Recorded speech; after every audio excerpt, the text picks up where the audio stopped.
الله الرحمن الرحيم. maanta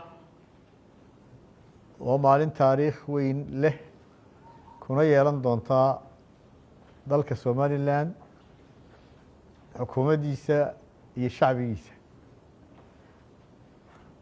maanta waxay noo yimi Somaliland oo la ictiraafay wasiirkii arrimaha dibadda ugu horeeyay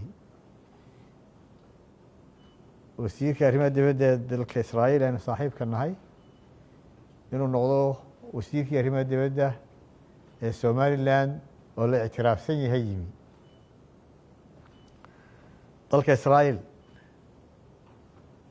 wuxuu ahaa dalkii ugu horeeyay ee Somaliland ictiraafay 26 Juun 1960. markii labaadna wuxuu noqday dalkii ugu horeeyay ee 26 December 2025 mar labaadkii aqoonsaday Somaliland. anigoo ku hadlaya magacayga, magaca xukuumaddayda iyo magaca shacbigayga oo dhan 6 milyan iyo badh ku dhowaad,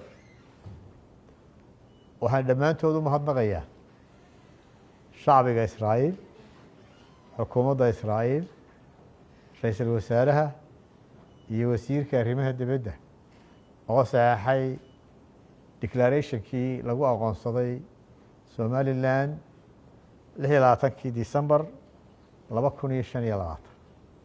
waxaan kaloo mahadnaqayaa xubnaha wafdiga la socda wasiirka oo iyaguna maanta maalinta weyn ee taariikhiga ah goobjoog ka ah oo yimi jamhuuriyadda la aqoonsan yahay ee Somaliland.